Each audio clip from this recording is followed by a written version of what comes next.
waliwo omuntu essaawa zino wetugenda osisinkana ekkololo nga ye mu prayers ze temuliimu kugabirira nga buli kimu akirina nga yo oyinza okusanga ng'essala ye kuzaala mwana omulala nga n'abaana balina musumba bwagamba Mukama akusumulule mu muliro gw'obutazaala ye ng'ekyo takirinaako buzibu. Yasikulidde ekimuli twali naawe ne tusisinkana omwami ne mukyala we essala okyajjukira gye baasaba baagamba bati ekisookera ddala musumba tusabireko naye si ssente tetulina kizibu kya ssente baatugamba bwe bati nti musumba income gye tulina emala tusabire tubere stable just tubere balamu nalaba ekikemu ekikyasingayo obunene era tuza ne mugamba ndi mu butuufu Katonda yampita kubanga bano babagwa ku muntu omulala ababba n'aboogoloza ekituufu kiri nti bali bulungi nagamba tuza ne mugamba Mukama atuwangaaze tutuuke ku lunaku olwo nga kati twagala stability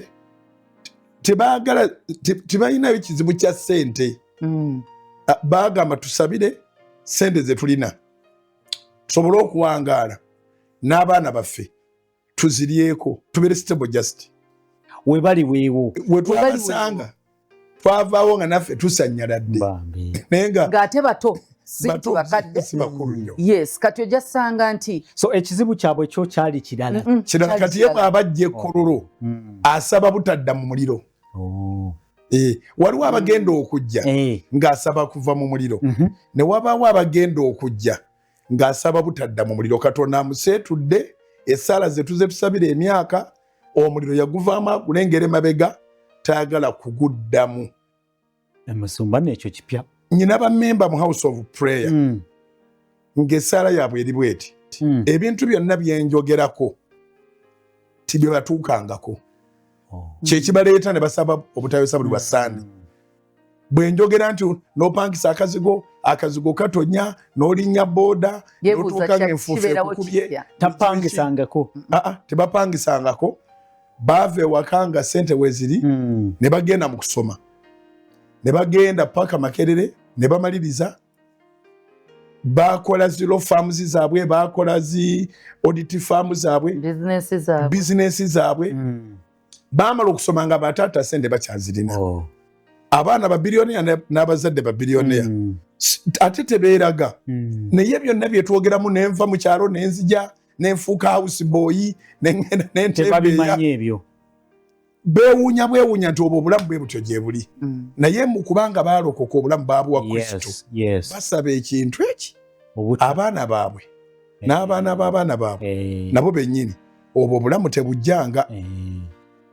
bannayuganda bannaffe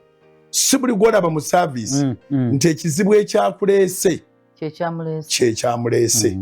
genda mu maaso nyingiddemu nga nzijukidde bali be twasanga ababiri ne batugamba nti income yeeyo ne musumba era nze nkugambye nti ekyo kizenga kipya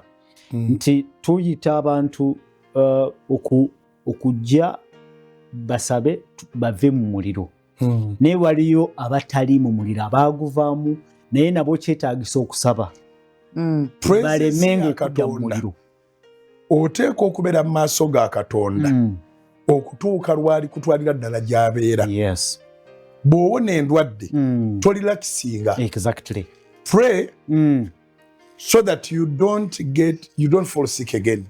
ereme okudda bw'owona obwavu onyweza ssaala obwavu buleme okudda bw'owona obupangisa togamba nasulangayo mu kusaba twali tupangisa naye kati nafuna ennyumba maka obulowoozaamu okuleka ekikomera kino ate ogenda okusula ebweru waaliwo ebiro by'okusula ebweru naye kati tebyetaagisa mukwano si buli asula ebweru talina waasula ate ennyumba okugenda tetwala lunaku era nkiddemu ennyumba okugenda tetwala lunaku omwavu obubi busobola okukulumba nga bwe bwalumba Yobu ne bw'oba olina zibaasi nga zireeta ssente ng'olina amaduuka konteyina ziri mu kkubo zijja olina ebizimbe byo mu wiiki emu emala okuba nti nokogga osowotose naye nga n'ebintu biri mu mikono mirala byonna ebadde mu mikono gyo.